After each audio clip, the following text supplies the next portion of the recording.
let's go do the Pledge of Allegiance.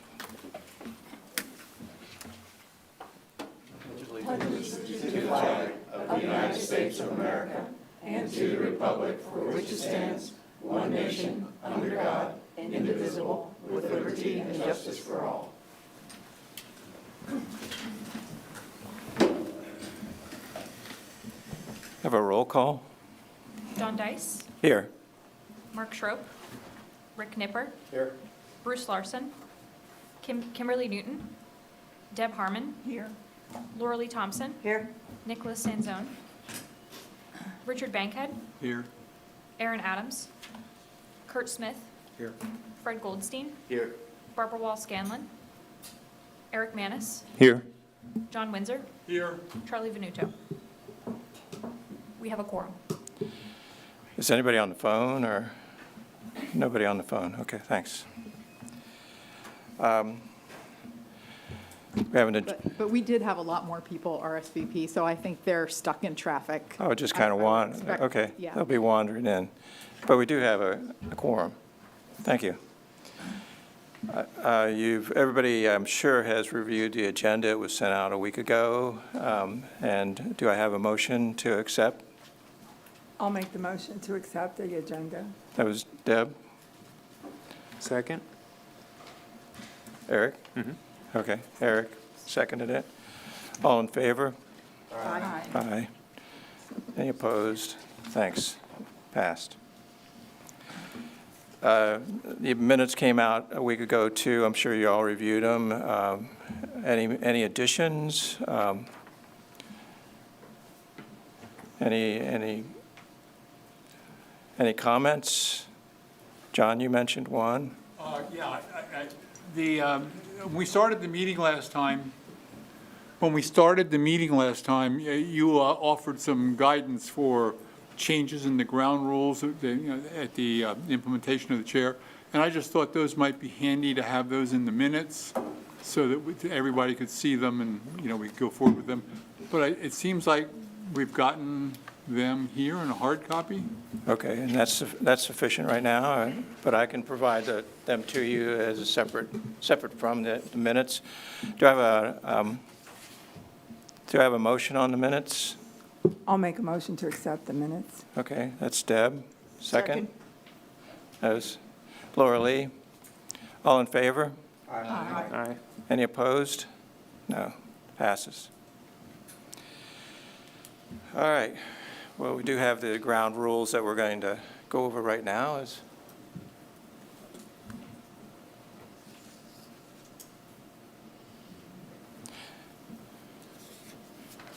And I just to preface this, I put these forward just because we're entering a really critical period here where we're going to start to see projects, and I just want everybody to realize the ground rules and how important they are to us getting this job done. So, Terry, go ahead. Or did you want to? I can read them. No, there's no reason to. I mean, you all have them in front of you. So, make sure that you review them and prepare yourself for the meetings to come, because it's very, very critical that we get through our job. That's our job is coming up. So, and Dick wanted just to mention something positive. Yeah, we, a lot of positive going on about us now with the data and everything. But on the fishing, we've come from when I first came here, and there are no fish. There's no use to go there. There's no fish. There's no use to go almost anywhere. And at the same time, we had a lot of water that was going the wrong way, and so there was a question on St. John's too, and what was going on. And I've seen in the last month a change to that. And instead of there's no fish, except for north of you, nice lady, that it's changed to where the fish are. Okay, in other words, the fishermen are talking, say, well, the fish are here. We've seen big fish here or north of Banana River would be a good example. It's very clear up there and starting to grow, small plants, and now they're seeing big fish up there. And that's happened. And we have people we talk to, and they're saying, hey, they're going here, or they're going here, and it's a big change. And then lastly, and positive, by the way, and everybody here, especially these people, the paid ones, they've done a good job. And we all know it's sporadic. There are places there's nothing. And you won't get one bite. You won't see one porpoise. You hit areas. And this week, first of all, we lost a lot of little fish, so we didn't see many porpoises. And this week, or mullets especially, we saw a lot of small mullets. And I'd seen one of the big ones here about 2 months ago. And this week, 5 porpoises had circled back around the big ones, and we're eating them. And it's been a long time for 5 porpoises. Usually we go out and one follows us where we're going or something like that. So I just wanted to thank everybody and tell you that it is working, and it's sporadic, as we say, which is frustrating as hell. But thank you, everybody, and appreciate all the hard work, especially the staff. Yes. I'd like to just add on to that. I don't get out on the water much anymore since I had my back surgery, but I can report that at my own house, I don't know if and I can't get in the water, but I don't know if I don't have seagrasses growing, but I know the caulerpa is just taking off. And fish-wise, I see tarpon, I see snook, redfish, got a lot of dolphins. And unfortunately, I've seen a couple of very large bull sharks. I guess they're following the fish too. And they have to eat, but it's a little disconcerting when you see one day and then the next day you see 2. So I guess that's the con side of adding fish to the well. Thank you. Thank you. And I forgot, too, the St. John's, which I worried about. We have a place on the St. John's, and you wonder what we turned the water around, from going to saltwater. And we had the best bass year we've had in probably 6 or 8 years this year. So and I can show you pictures. But I had a couple on a fly, but had a couple over 4 pounds, and so obviously caught bigger bass in my life. As a part of your presentation. Yeah, the pictures. Yeah, exactly. 100 pictures. So next we have Virginia. Okay, good morning. This is quarterly report month, so I will be very, very brief, but we have now completed 140 community projects, 2,666 homeowner projects, and over 1,030 conversions from septic to sewer. The Merritt Island G septic to sewer project, that land purchase for the lift station is complete, so at long last, the final design can move forward. BEB removed 4 more derelict vessels in the last month. I just wanted to make one update under the work underway, the Sykes Creek muck dredging, the bid package. We've had a lot of interest from new bidders, and they asked a lot of questions because they're new to bidding with Brevard County. And so the bid opening has been extended to next Friday instead of today. But we're looking forward to a good competitive process. The Lagoon Loyal website, we're currently reviewing major updates. I think we're looking forward to sharing those with the committee. And we've had numerous requests from people wanting to see the Cocoa Beach muck capping project, which is extremely difficult to accommodate. And so I want everybody to know we're working with the contractor on video, with drone shots, so we can share everybody and be transparent about that project, but it's just not easy to get groups out there. It's got to be small groups. There's a lot of equipment. There's a lot going on. And so we just can't accommodate trip after trip after trip of people who want to see that project. On the presentations,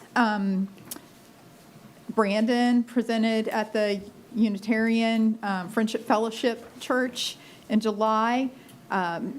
Lauralee and I are going to be on the CETA and Friends radio, talk radio. Melanie is presenting Pond Watch at the Florida Lake Management Society Conference. On September 30th, I get to speak to the Space Coast Realtors. Then on October 1st, we have the Space Coast Chamber of Commerce. And on October 27th, the Space Coast Chamber's Business Advocacy Committee. So excited about getting to speak to those groups. And of course, there are so many opportunities for volunteers to participate out in the lagoon. I wanted to highlight, I believe it was the last meeting, Dennis Wojtowicz presented to you on his crab trap removal work. And so that has just wrapped up, and now he's working on a trap the trash this week. Or there's always reef building this time of year with the zoos, Restore Our Shores, and Marcy's working on mangroves, Keep Brevard Beautiful, and Waterway Warriors to join folks with their international coastal cleanup. So lots of opportunities to get out there on the water and help. And then I didn't know we were going to get a fish report this morning, but next month's meeting is going to be all about fish. Your own Aaron Adams is going to present on his angler observations research. And then we're going to have a panel of fishing guides talk to you about their experience out there on the lagoon. So really looking forward to next month's meeting. And that's my report. Thank you. Go ahead. A couple of questions. One, and it's probably a typo. This month you reported 580 Quick Connects agreements executed, and last month it was 581. So did we have somebody drop, or? We did. There are occasions where a homeowner finds out that the connection is not going to be really feasible, so they withdraw. So Okay. that's why that number might fluctuate slightly month to month.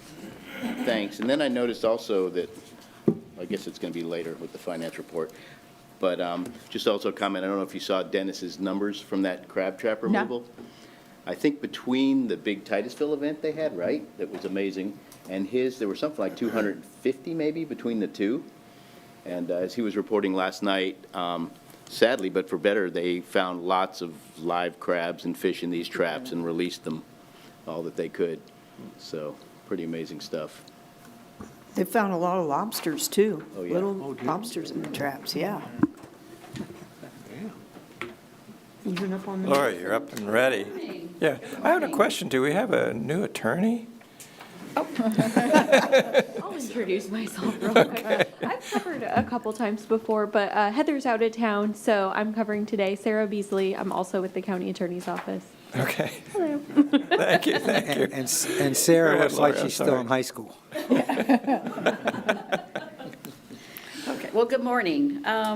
For the May collections, we have collected $4 million. No quarterly discretionary this month.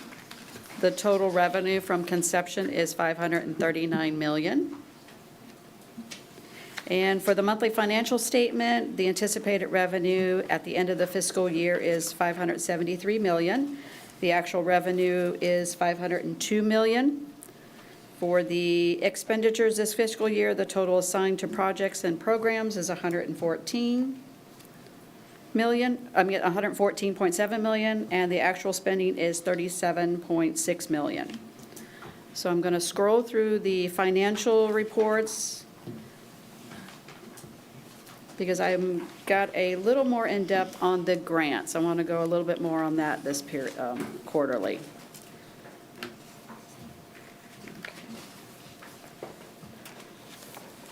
Okay, so our grants.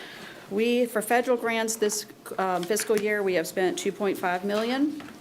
For our state grants, $9.8 million. Our fiscal environment, $859,775, which gives us a total of expenses is $13.2 million, okay? We have reimbursements that we have submitted that we are waiting on payments to come back to us. We have submitted the LPA 144, which is septic upgrades, which is $284,876.71. The LG 002 quick connections is $146,917. The INV 64 IRL circulation and water quality forecast model. It's in process of receiving the payment. We're just waiting for the check to come in. That was our latest update. It's $14,702.76. We did receive the last final payment for the IRL 2024 pond pilot program. So we received a check this week for $5,108.88. Okay. Staff is working on future reimbursements. The LPA 0056, which is the Sykes Creek Zone M&T septic to sewer, probably about $365,262. The WG 072, $700,000. It's the Miko sewer line extension. Let me get down to there.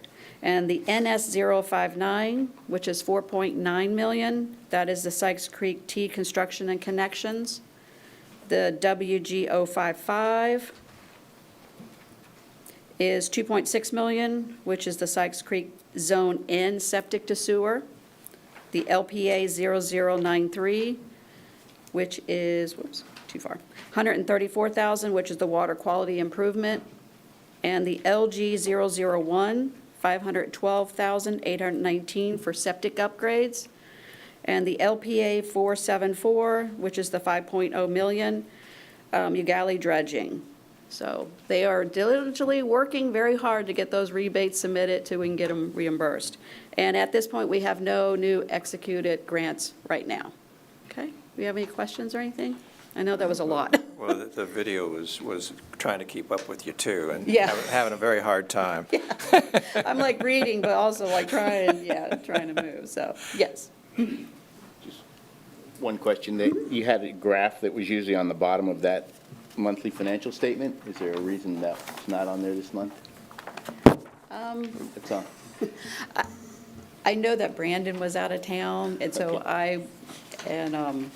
so it was in the folder, so, but, I mean, it will be up next month. I do apologize for that. That's okay. Yeah. Mhm. Thanks. Yeah. Okay. Any other thing? Yeah, it's in the slides coming up. I have it in my Oh. presentation. Oh, okay, good. So we do have it, yeah. Okay. Thank you. Thank you. So here comes Terry. All right, we have quarterly updates today. So we are reporting on the progress from May 1st through June 30th. And just as a reminder on the paperwork in your packet, the green signifies that the project's been completed. Yellow is that progress was made this past quarter, and pink signifies that progress has not been made. And we can ask questions along the way also, so anybody has questions along the way, go ahead. Okay. Is that fine with you? Yeah, that works. Starting off with public education, we have 7 projects in the plan. 1 is complete, and that's our oyster gardening program, and we have 6 ongoing. Brandon's presenting right after me, so I'll let him highlight the Lagoon Loyal campaigns. But the Restore Our Shores program focuses on outreach, oyster gardening, clam restoration, and the seagrass nursery. And I wanted to highlight this oyster here. They were out doing some spat monitoring, and that one has lots of little babies growing on it. So it's good news there. Excuse me, under education, there's a lot of unspent money And I was wondering if some of it could be moved into other education programs, like education on septic tank upgrades. A lot of questions are being asked in quick connects, how to get them, when to get them, when to apply for them. And also on the septic to sewer projects too. So we are working on a video showing how to apply for the septic upgrade, quick connect, and sewer lateral funds, and how that process works. So I think that would really help homeowners know. But currently, everything in the plan is allocated towards those project types, those campaigns. So during the plan update phase, we would need to revisit and reallocate funds. But that could slow work down because we have task orders out for each of these campaigns and work is going on. Yeah, I just noticed that Indian River County was doing a campaign like that to educate, to actually, having sessions for that, and it might help people to understand what's going on. All right, we'll take a look into that. Okay, thanks.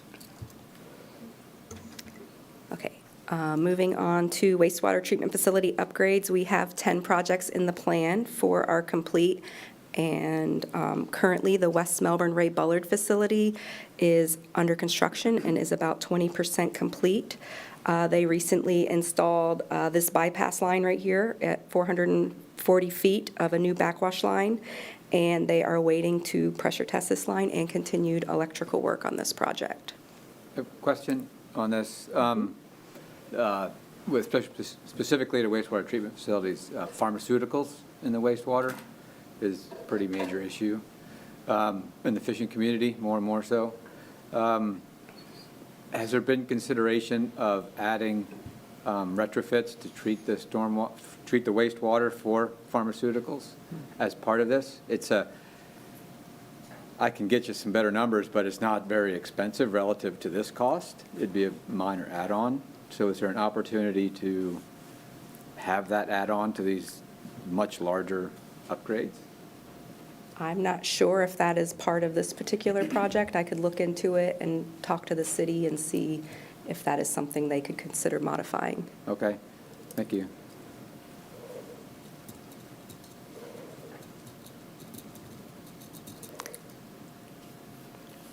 Okay, we have a couple that are in the design phase. Melbourne's Grant Street Water Reclamation Facility is expected to be rebid this month. The South Brevard received their deep injection well permits, and their preliminary design is underway, and they are working on land acquisition. The South Beaches has 90% design and is preparing to bid. And the Port St. John is looking at potential areas to relocate the plant. The Cove package plant upgrade is not currently contracted, but I did recently reach out to get an update on that project. So I'm waiting to hear back. Another question?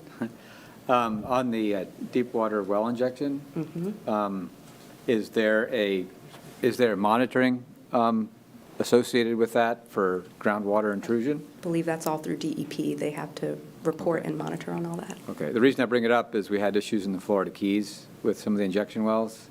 It resulted, as you know, in a lawsuit, which was, the county had to change it, but it was affecting the fisheries there as well. Oh, yeah, I saw that story. Yeah, and those were shallow wells. Ours are much deeper, so I'm not sure Yeah, I guess that's the question is. why they were permitted to do Shallow and such- deep, that's not been defined, and every place is different. In Charlotte County, for example, they had an injection well, and they kept losing pressure, and they did a dye test, and eventually they found water coming up 6 or 7 miles away. Good grief. And so there's also been some work, I think it was FIU, that showed that some injection in, say, Southwest Florida might actually come up in the Keys. And so it's one thing to, quote, get rid of it, but we're not really getting, it might just be sharing, as a friend says, we're sharing a poo-poo with other people. So that's why I bring that up. And I've talked about this before in this venue, but a lot of the fresh water coming into the river is it's through groundwater. And we can talk about it next month because the guides will know, but there's some spots that you can tell the water, you can tell, for example, if it's rained inland a lot, because like a week later, there's new water coming in and it's not high quality. So just throwing that out there to make sure that when they're doing this, they have good monitoring. Okay, moving on to rapid infiltration basins and spray field upgrades. We have 2 projects in the plan. The Long Point Park project was completed in 2017, and we currently have the Sterling House condominium uncontracted as we're waiting for pending media test results. Package plant connections, we have 2 projects in the plan. Oak Point was completed a couple years ago. Currently, the Willow Lakes RV Park, last quarter, they were out to bid, received a couple of bids for that project, and now the construction contract is under review to get started on that, hopefully in the next couple of months. For sewer laterals, we have 6 projects in the plan. 5 smoke testing projects have been completed, and the countywide repairs are underway. This quarter, we had an additional 14 repairs for a total of 1,187 of 1,222 repairs completed. And I wanted to highlight this picture here. Originally, this pipe was going through the tree, so obviously had some leaks, and the plumbers worked to move the pipe around the tree. For septic removal, we have 42 projects in the plan. 5 of those are completed for a total of 430 connections there. We have 15 in construction and 17 are in design. This quarter, we had a couple of South Beaches A connections underway. Last quarter, we sent letters to Roxy and Riverside notifying the homeowners of their connections are available, and we're starting to receive those applications for those homeowners. For South Beaches O and P, we made significant progress. This quarter, we worked on the Riverside crossing, so you can see the construction before and after here. And they completed the line installation on Alamanda Court. Sykes Creek N is constructing the foundation for the vacuum pump station and installing the vacuum main. Sykes Creek Zone T installed the sewer pipe and vacuum pits and started paving Newfound Harbor Drive. West Melbourne has Lake Ashley and Dundee Circle under construction. Lake Ashley, the lift station is nearing completion, and they're waiting for electrical service, transformer installation, and energization of that lift station. Dundee Circle completed the gravity sewer main, or sewer system, final manhole pipes, and the sewer laterals, and right-of-way restoration is underway. We have Merritt Island Zone C, Zone F, and South Banana B in the bid queue. They're going out together for economy of scale, hopefully to get a better price. South Central Zone A bid has been awarded and construction contracting is underway. We have 13 in the design phase here. Sharps A, B, and Cocoa C are having bid documents prepared. South Central Zone D is preparing the engineering and technology assessment report. And we have 4 projects that are currently not contracted, but we do have Palm Bay Zone A is currently with the city out for signature. We've been very busy with septic upgrades this quarter. Joel processed another 201 applications, and another 123 septic tanks were constructed or completed for a total of 910. We had an additional 6 Quick Connect applications, and another 35 of those homes were connected for a total of 574. There's a lot of money in that. Yeah, it's a lot of work going on, yeah. Under stormwater projects, we have 248 projects in the plan. 3 more were completed this quarter for a total of 61 complete. Here we have the Basin 2258 Babcock Road wood chip bioreactor, and this project is using bioabsorption activated media to treat the water before it's conveyed to the C-54 canal. We also completed the Basin 1280B Flamingo Road denitrification project. This will treat runoff with the bioabsorption activated media before infiltrating into the groundwater. So the swale here on the left picture is where it's collecting, treats, and retains stormwater via the system. This is what's underneath that swale, so to give you a better idea. So it's retaining that stormwater via system of ditch bottom inlets and storm chambers. The City of Cocoa Beach also completed the Ramp Road project, and this project is diverting runoff to the stormwater pond that was modified to include B-mats and side bank filters. We have 4 projects currently under construction. The Basin 1398 Sand Dollar project is about to wrap up. This project installed rock baffles using crushed aggregate stone to slow the flow of runoff, to allow more time for treatment into this canal before it flows into the lagoon. The City of Cape Canaveral executed the Fillmore Avenue project, and they began construction earlier this month. Melbourne has the Apollo General Aviation baffle box underway, but are experiencing issues with dewatering. The Espanola baffle box is expected to be completed within the next couple of months, and the box was recently delivered, I believe, in late July, and you can see the baffle's really good in that picture there. We have 8 other stormwater projects in the design phase. Kings Mill had to alter their final design plans and is working to secure additional grant funding. The Huntington Pond project is working on the final design. Angel Ave is working on 60% design. Elliott has design at 60% complete, but the surveys from last quarter are determining that some redesign work will need to be done. The Richland project has 90% design complete, and permits were recently submitted. The Spring Creek baffle box is in design and looking to acquire property for that project. And the C10 project has about 5% design complete on there.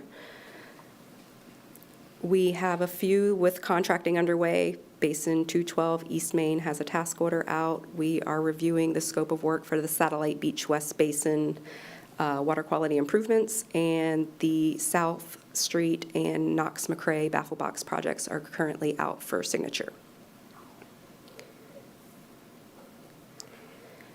Just a minute. The first 2 lines in that, in Table 9, there's money just sitting there. And Yes. Is that money sitting there and getting distributed to individual projects as they come up? Is that what it comes? Yes, so those are, like, as we get stormwater applications in this next cycle, we'll be pulling from those. Those are the priority basins listed in one of the tables in the plan, so that's what that money is. Okay, thank you. Let me clarify. That money is allocated to specific areas that were identified as the highest priority locations Yeah. to address stormwater. And work is. But yeah. if somebody comes up with another project that they're ready to do, then, based on the cost share that the committee has recommended, that the board has approved, we can move money from a basin project that hasn't started design yet to a new project. As long as it's in that basin, or? No. It can go outside the basin, As too? long, in the same sublagoon. We Okay. try our best to keep the money within the same sublagoon. Okay, yeah. It's just a lot of money sitting there and Right. unspent. Yeah, so that's part of the green stormwater infrastructure program that we asked the committee if you want us to build Yes. a program to work with homeowners and private property owners to also implement stormwater storage, capture, treatment on their sites. So we're trying to figure out how to deliver stormwater treatment faster. Right, Yeah. right, yeah. Question on these and other projects. Do we know to what extent that the stormwater projects maintain the same flow patterns, as in where it goes into the river, versus change where the flow goes into the river while treatment is added? So some of, are you referring to? This comes to, let me give some background. So, and is Alex on the panel next month? Yes. Okay, that'd be a great question for him. They've noticed that with some of their clam plantings, areas that the clams seem to be doing well, when a project was completed that changed where the stormwater came in, even though the stormwater is cleaner, it changed the salinity enough that it kind of killed the clams, which also have other effects. So that might be something we think about as well. We're working with the fishing community to kind of figure out, clean water is great, but if you change the salinity drastically, it can be pristine water and you're still going to have effects. Right. So usually we are not changing the outfall. Okay. Right? Stormwater is coming from this area and it's coming down this canal, Same ditch, exit, whatever, and it's going out that outfall to the lagoon. Okay. We're intercepting it along the way and doing whatever treatment we can fit, along the way. Okay. And so we're not changing the path. The big exception to that are the rediversion projects where we're, taking water that should have gone, that Right. historically went to the St. Johns River and Somewhere else. putting Okay. it back that direction. Okay. There are some exceptions where we can pull water from a couple basins to a centralized treatment area, and that might shift what percentage of that water goes out, which outfall. So we can look at that, but that's rare. Okay, thank you. I think the work is more on infiltration rather than outfall. For sure. So, yeah. Okay, on to vegetation harvesting. We have 11 projects in the plan, and 11 are now complete. This quarter, the unincorporated countywide vegetation harvesting 3 project was complete. This project harvested 3 million pounds of nuisance vegetation from the Parish Medical Center Pond, the Chain of Lakes Expansion Pond, which is pictured here, the Rotary Riverfront Pond, and the Veterans Memorial Pond. And this project exceeded its anticipated TN, total nitrogen and total phosphorus removal. We have 21 muck removal projects and 15 interstitial projects in the plan. This quarter, the O'Galley muck dredging project started. Most of the work involved mobilization and laying the pipeline and prepping the dredge material management area to receive the material, but they did start dredging on August 7th.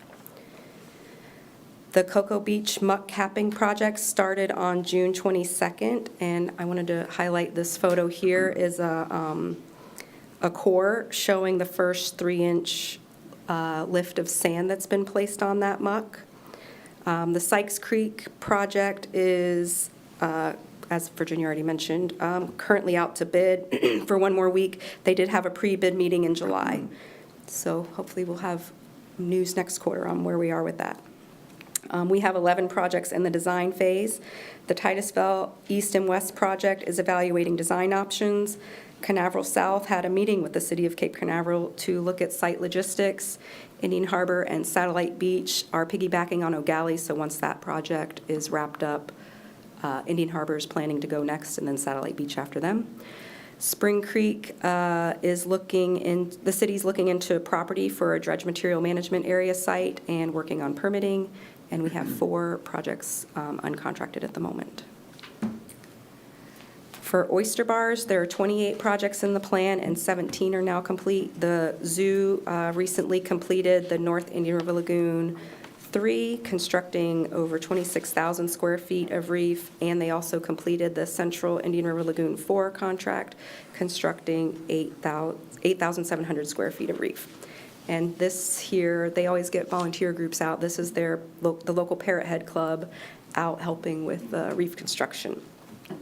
The zoo also installed reefs on the North Indian River Lagoon 4 contract for a total of 2,225 square feet, and the Central Indian River Lagoon 5 contract for a total of 3,997 square feet. And we have 5 that are in the design phase and 5 that are uncontracted, but the ZIP project is under review. For planted shorelines, we have 10 projects in the plan, 9 are complete. A design is underway for the Hub SeaWorld Research Institute Coconut Point Shoreline Project. This quarter, they completed the geotech, sediment sampling, and the benthic survey. For the clam aquaculture stimulus program, we have contracted all 18 farmers and now have a waiting list for future farmers to participate in the program. We have reimbursed 17 of those farmers, are waiting on 1 more piece of documentation to complete the last one. The IRL Clam Project completed the restoration of native clams at the Grant Island site with 15 million clams, and they have their Titusville project currently underway with 15 of 24 million clams dispersed. And we'll be highlighting a video on this project later today. So to overview all of that, we are now at over 186,000 pounds of annual total nitrogen reduction, 156,000 pounds of one-time nitrogen reduction equaling over 343,000 pounds. Our annual total phosphorus reduction is over 16,000 pounds, and our one-time is close to 7,000 pounds. We've received 232 scopes of work, 223 projects are in or have completed design, 176 are in or have completed construction, and 140 are complete.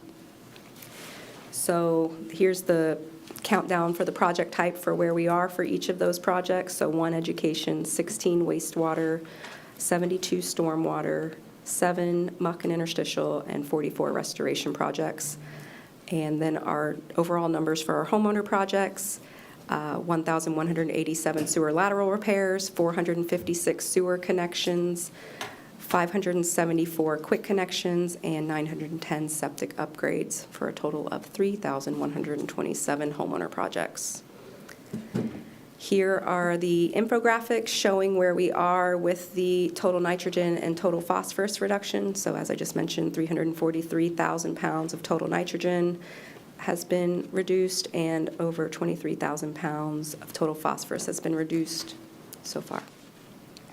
And then I think, Fred, this is the image you were looking for. So on the projects, we've spent close to $120 million. We have about $127 million in additional grant funds on top of the Sorrel funding.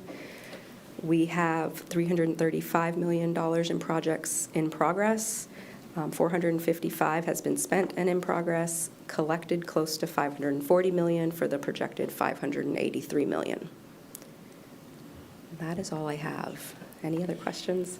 Do you at all track how we're doing with BMAPs? Yes, those just came out in July. Okay. I'm working on the credit split with all the municipalities right now for it. So yes, we had a meeting with DEP yesterday. Okay, So. good.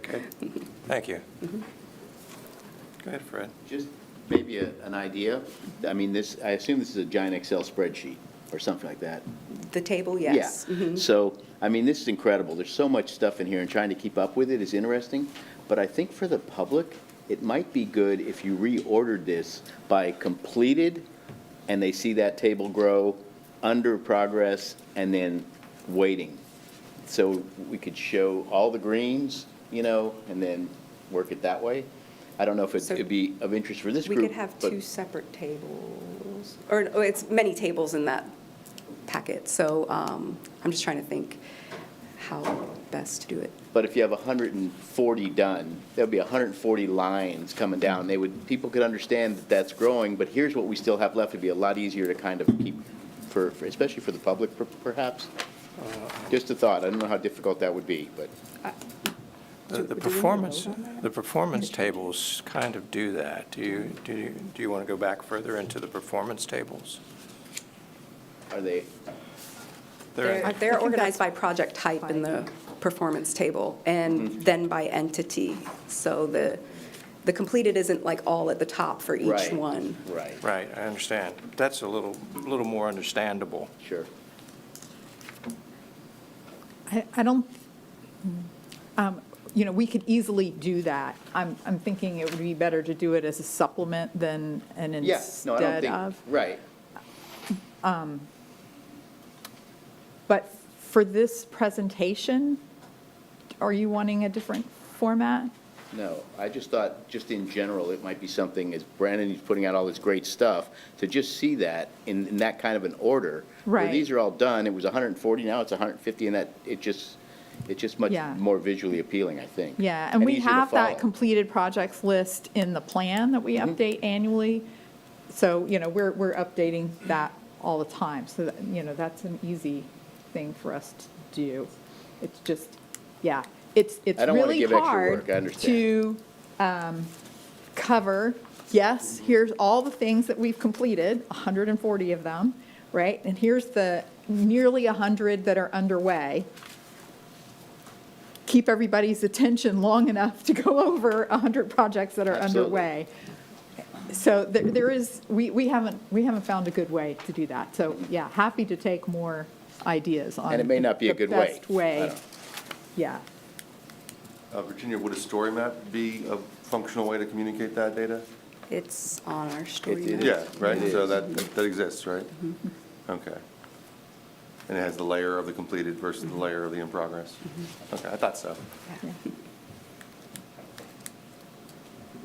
Would it be possible to clarify, I guess, to the public, the difference between spent and in progress and collected in verbiage on the chart, potentially? I mean, I'm assuming that's just, awaiting for the next plan to spend it.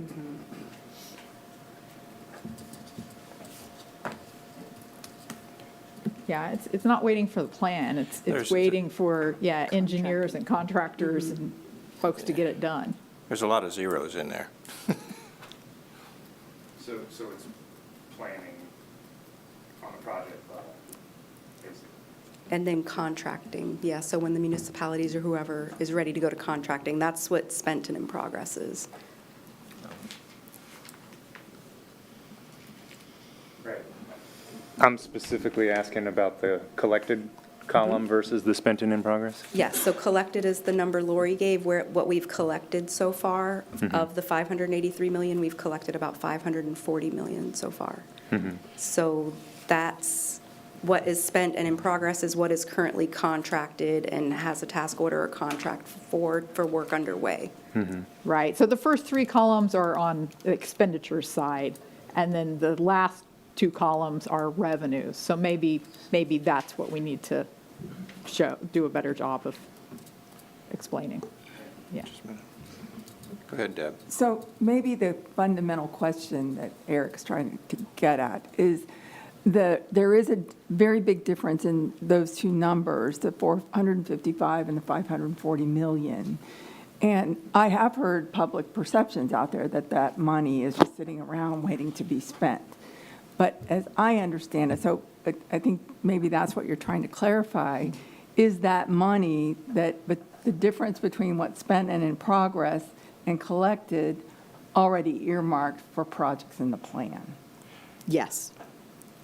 I think that's maybe part of the message that we are concerned the public understands. Right. Yeah, a So good there's example would- millions of it that is in the septic upgrade and the quick connect buckets, right? And so that's spent as soon as people say, I'm ready to connect, I'm ready to upgrade, right? There's also nearly 60 million in those stormwater basin Yes. rows that you previously asked about, right? That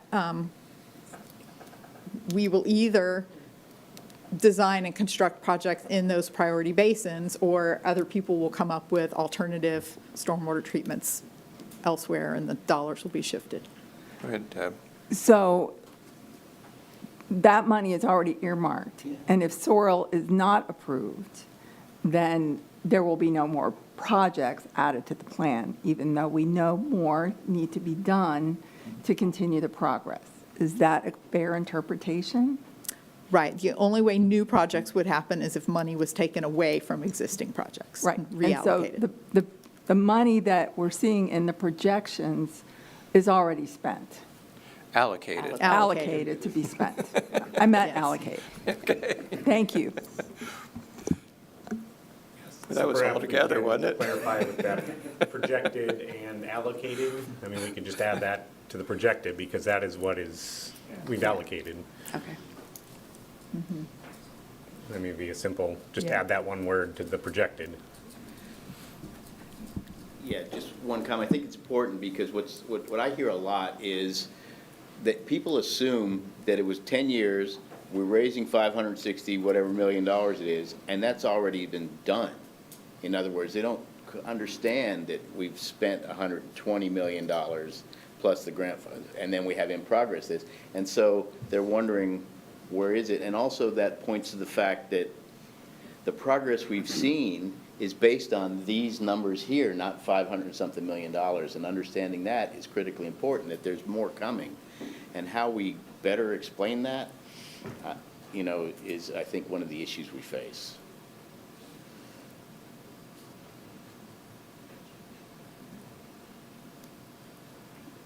Agreed. Any other comments?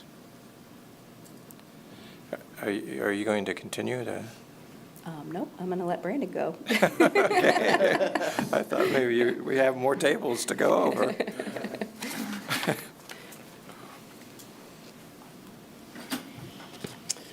All right. So we'll go over the April through June communications. So we did see a dip in our website traffic over that time period. Not sure exactly why that is. There's nothing we can really correlate with that, but we did see that slight dip, but it's kind of back where it was before. So we had a big bump in March and then that dip back down. So, whereas the Lagoon Loyal website saw a very large increase in the month of June, and that is due to the push that goes out for the fertilizer ban. So we run a lot of various ads and videos and things that are pushing that fertilizer ban. We had video ads, radio ads, as well as Google ads and Facebook ads that go out there. And so a lot of that helps drive traffic back to that website. And we also saw an increase in the signups with that increased web traffic. So more people signing up for Lagoon Loyal. The social media pages, so our Facebook, as we see spikes as we normally do when there's a few hot topics or posts, and get into some of those posts. So the post that got the most attention this time around, we had one on the buffer zones around ponds. So that got a lot of reactions and quite a few shares with people. Fair number of comments, but if you'll see, the second highest post actually had more comments, and that was on the placement of the pipelines for the DMMA. So while it didn't get as many reactions and shares, it got a lot of comments, so it helped boost that in the number of views as well. Anytime we post about muck, it tends to get a lot of comments. Lagoon Loyal, Facebook, same thing. You see different peaks and things there. Their top posts were one on keeping grass clippings out of the roadways, and another one just on how storm drains empty the lagoon and keeping trash and other things out of it. And Instagram, we saw that buffer zone one pop back up again. We also had, there was a lot of attention on one of our algae bloom posts. We had a bunch of people sharing some of those and commenting. So, and then Lagoon Loyal's Instagram, they had a similar, top post was that grass clippings one, and then another grass clippings post were the two highest ones on Lagoon Loyal. So we're trying to get that attention out there, and I still see it every day walking by, people's homes and grass out in the street. And, so trying to educate them to get that back in their lawns. The newsletter, it's still increasing in subscriptions, and we should see that probably go up even more as we get into a lot of these community programs starting in the fall, and we get a lot of signups at those.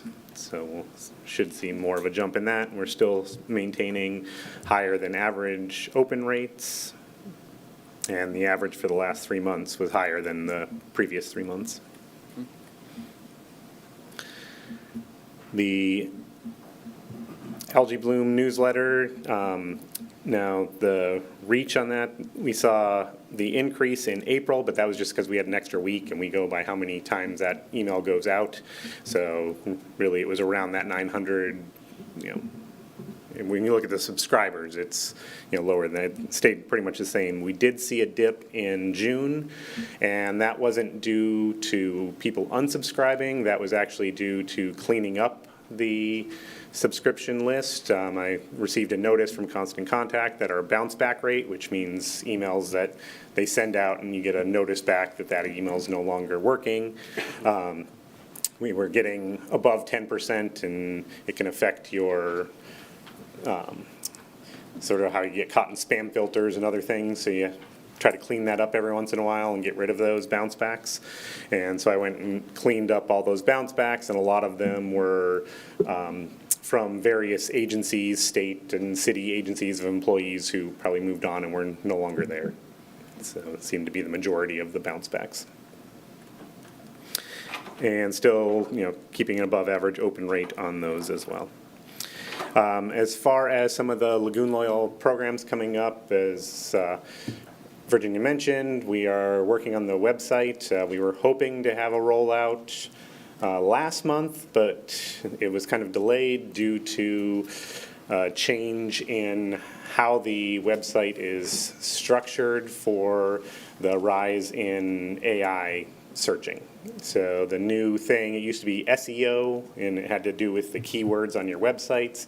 Now they call it GEO, generative, instead of, for the generative AI. And basically the AI reads a website differently than Google's crawlers and other search engines do.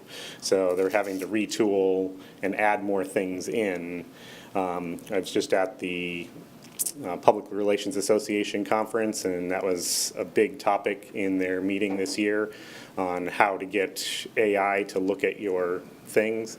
And they mentioned that the details that most average people could care less about, the more you have on your website, the more the AI is going to pick it up and credit you for, when it's searching for things. So we're adding in a ton of pages. We have over 100 different pages of topics that just kind of go into detail on all the different project types and other things and FAQs and all things that AI will pick up on. And while it will be a resource for people to see, some people probably don't want to delve that deep, but it will help us in AI searches for coming up when people ask AI questions, and then it'll direct them to our site from there. So having to retool the website when everyone's used to SEO websites and now having to go to this GEO has caused some delays, and they're trying to add more things in there. One of the other things, I was at a St. John's water conservation meeting, and Todd was actually the speaker there, so it was good to see him. But Charlie was, you weren't at that meeting. It was a different one I saw you at. But so Todd was there talking, and one of the other presentations they had was on a community project that one of the water management districts was doing in a neighborhood. They had a digital sign put up telling people what the rainfall was for the last 7 days and whether they should irrigate or not. And I found that kind of interesting. And then just after that meeting, I was meeting with the Lagoon Loyal folks, and they had actually been developing something similar, but will go out as kind of an email notice to people. They can keep track of what the rainfall is and whether they should be irrigating or not. So that's one of the new programs that they're kind of working on for that excess irrigation component, and trying to educate people on, whether we've had enough rain that you can just skip irrigating. And so that'll be one of the things coming in the future.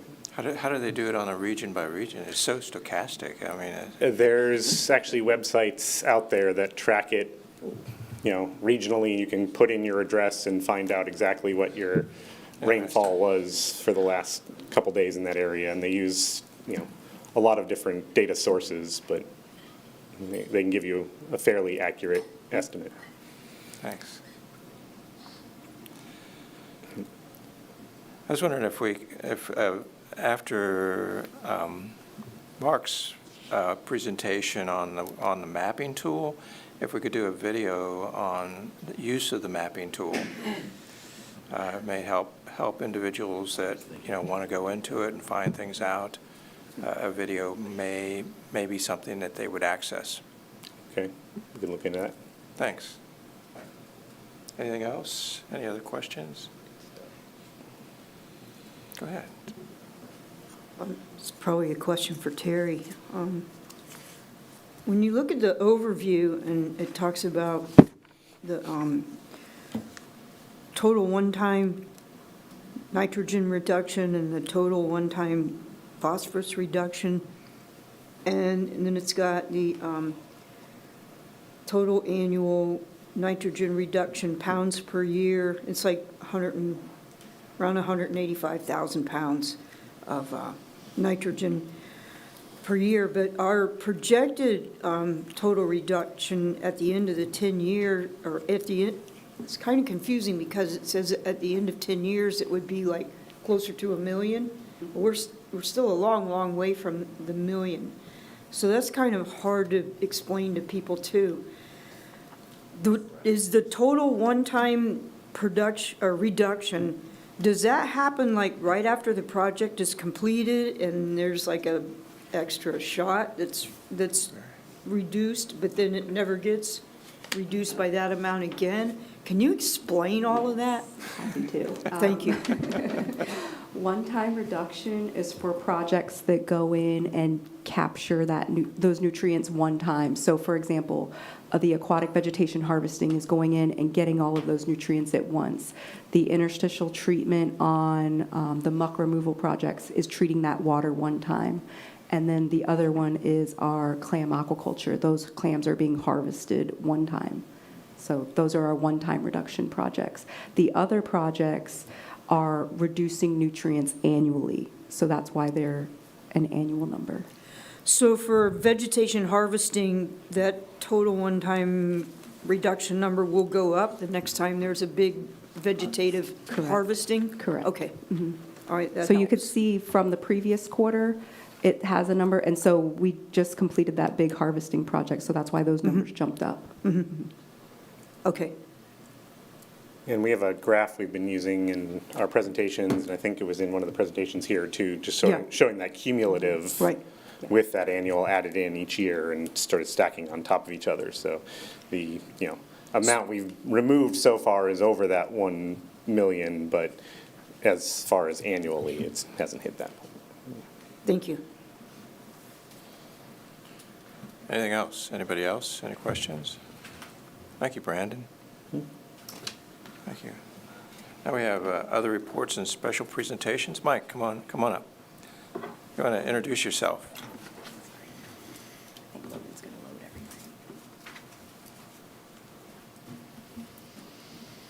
Good morning. Mr. Chair and committee members, my name is Mike McMonigal. I'm a strategic planning basin coordinator in the Indian River Lagoon and Upper St. Johns River Basin. I'm glad to be here with you this morning to highlight the next in our series of videos, a Connected by Water series of videos concentrating on the Indian River Lagoon. I think Lorraine Simpson said it best probably last month when she was here with you, when she talked about the team effort required, restoration and fixing the lagoon requires a team effort. There's a lot of excitement and buzz lately about a lot of the progress that we've seen over the last couple of years, and rightfully so. But we want to make sure that we also recognize there's a long way to go as well, right? A lot of work remaining to be done. And our hope is that this video in part helps to tell that story of, celebrating those successes, as well as recognizing that we still have a lot of challenges remaining in front of us. So also just wanted to briefly recognize a couple of the stars in the room with us here this morning that helped to make the video what it is. And so a special thank you to Virginia and Laura Lee for participating in the video, sharing part of your story and your experiences as well. So thank you very much for that. So with that, I'd like to introduce Connected by Water, Indian River Lagoon. Thank you.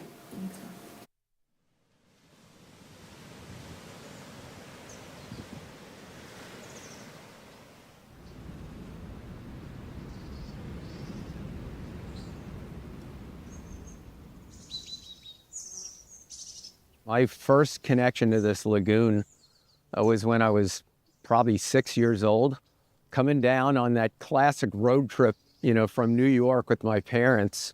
And the two things that stuck with me was the smell right now in the spring of orange blossoms and water. St. Johns River, Indian River Lagoon, how blue the water off our beaches was. The lagoon, it's been a part of my family story for 4 generations now. My grandfather operated the Titusville fishing pier when I was a kid. My father had a boat plant. He built fiberglass boats. And then there's me and my sister. We have Dixie Crossroads Seafood Restaurant and Wild Ocean Seafood Market. In the 70s was an absolute dream because the water was clean, pristine. It was a really good time to be a kid. Here along Florida's East Coast, the Indian River Lagoon isn't just a body of water, it's a part of our identity. For generations, people have come here to fish, to work, to raise their families, and to experience something you really can't find anywhere else.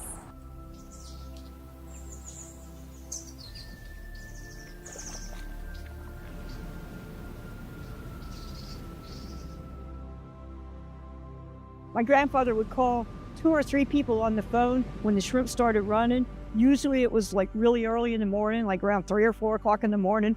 Half the town would be out on the pier. You know, a lot of them would still be in pajamas and bathrobes because the shrimp, sometimes they only ran for a few minutes and they didn't want to take the time to get dressed. The Indian River means the world to me. I've made my living on the Indian River. It's where I cut my eye teeth fishing.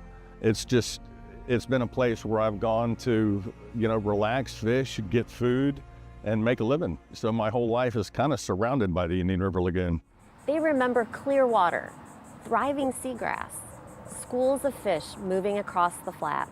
And over time, many began noticing those things disappearing. There were fish houses all along the waterfront at Oak Hill.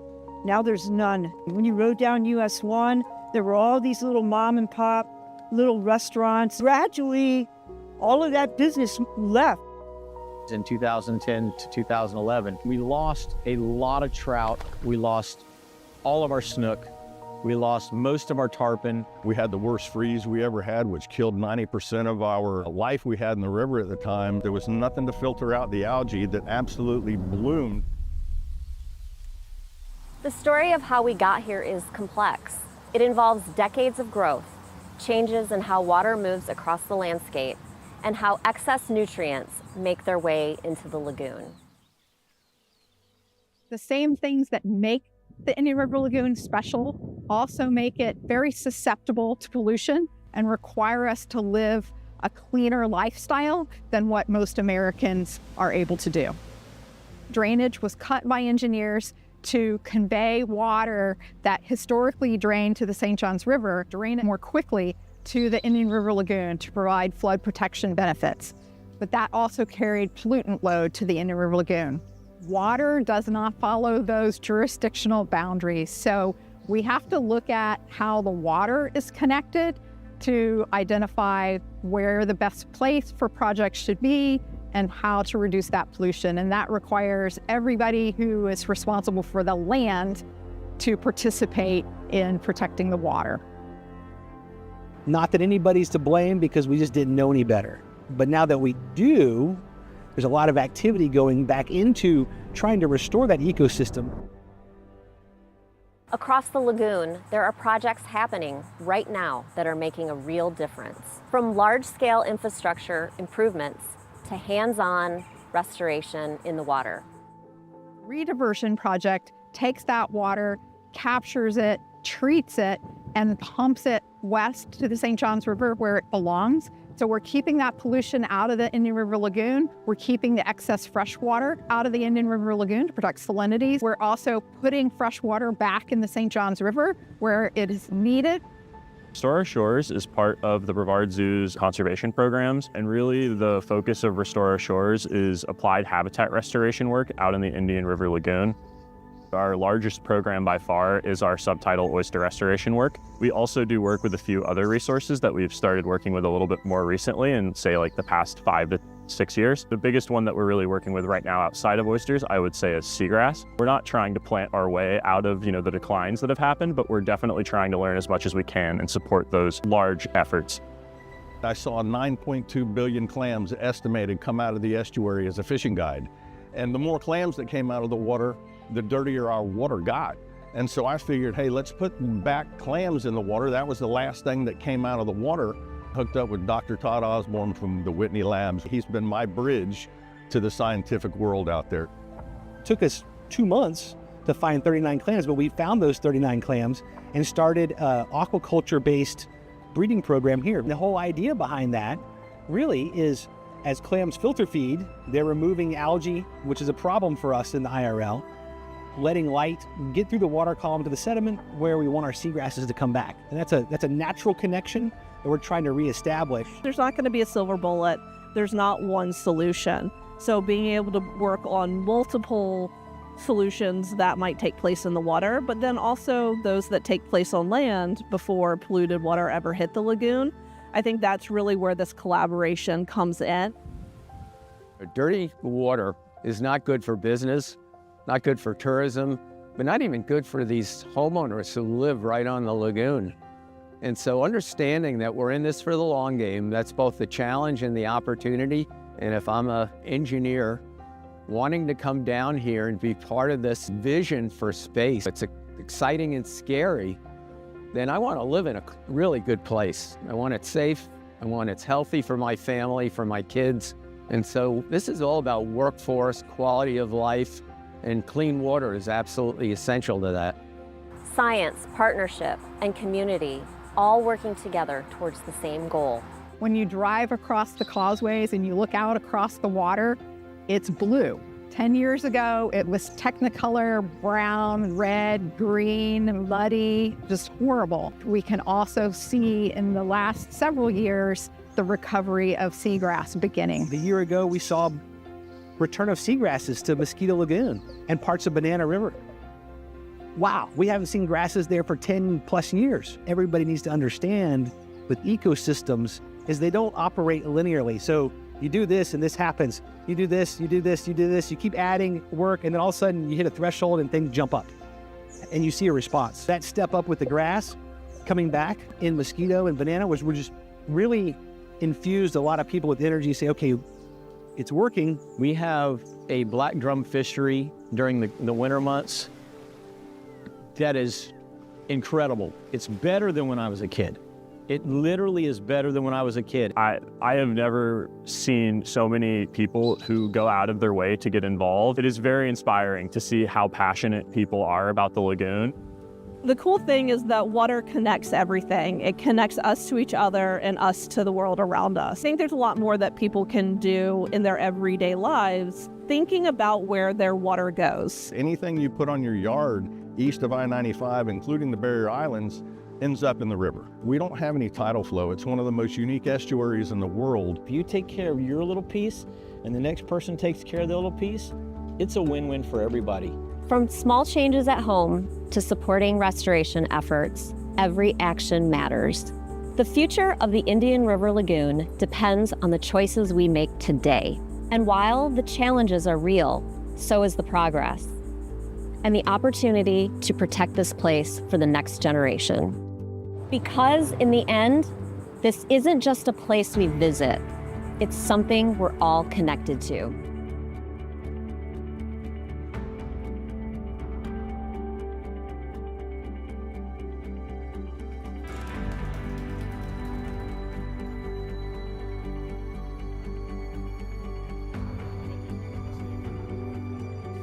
It's going to concentrate on seagrasses, so we're really excited about, putting that video together as well and getting the same positive feedback that we've gotten from this one as well as our Lake Apopka video. And then after that, I'm really excited about the Upper Basin video as well. So really looking forward to working on that one as well. So yeah, thank y'all very much. Appreciate you having us. Thank you for your efforts. Yeah. What channels are you pushing this out through? Push this out? Oh, yeah, that's a good question and one that I'm not going to be able to answer for you because that is not my department. But yeah, I think Caitlin, is tuned in. Caitlin Butler, our communications outreach coordinator. We have a lot of close coordination with you all, so I'm sure we're probably tuned in with that. But yeah, I'll have Caitlin, reach out to Brandon probably and make sure we're in communication frequently, so I can get in touch with her and find out for you. Do you know if they're going to be at the IRL Fest this year? Change from our, I'm assuming. Yeah. Yeah, we every year. typically are, yeah, absolutely. Yeah, you bet. Thank you. Next, we have Joel.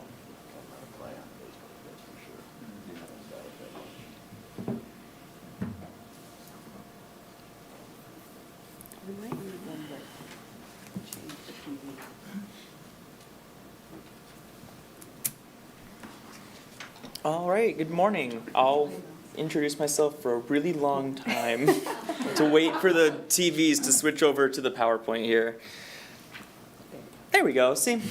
So just for those who don't know, my name is Joel Beaudry. I manage the septic upgrade program for Sorrel, and I came and presented to y'all, I think in November of last year, about the potential for a $6,000 minimum for that septic upgrade program.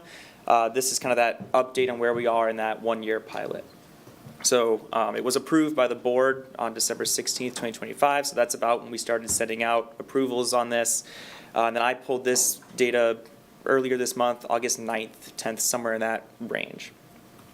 So just to remind everyone about that meeting back in November, this was the story we kind of presented. We're seeing an increase in septic upgrade interest, so both applications and completed septic upgrades continued to increase every year, and then we were also seeing the average and then that median cost for each tank to be upgraded to the homeowner, that was also going up. And then we also showed, this is just kind of that area on Merritt Island by Rotary Park, that the way the model is situated, neighbors were getting very different grant amounts. So here's a property getting $20,000, their neighbor's only getting $3,000. That next neighbor over is getting about $1,300, and we're getting down to hundreds of dollars. And I think if we kept going along that way, it would get to zero. So these neighbors are, looking at their neighbor 5 houses down. They're getting $20,000. I'm not getting any money. What's going on there? So we presented all that. And the committee recommended to offer a minimum reimbursement for that septic upgrade program. It's $6,000 as the minimum. And then we must use any state matching funds, which we did not have available then, and to most extent do not have available now. But if we had had those, they would be used as part of this minimum split 50-50. So both those trends are still continuing as far as the increase in cost and then participation.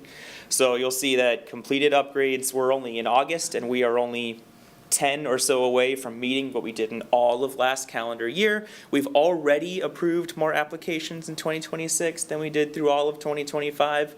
And then the median cost has increased thus far. The average has gone down a little bit. I think that's probably because we started calculating that a little bit differently. We started going by tank rather than by total project cost. So some contractors were doing projects where they put in 2-3 tanks, and so those costs obviously are much more. We ended up dividing that out to where it was their average cost per tank. So I think that's probably why that dips a little bit. It's still well over $20,000, which is our maximum grant amount. So the price overall is still increasing, but that's the explanation for that little dip in 2026.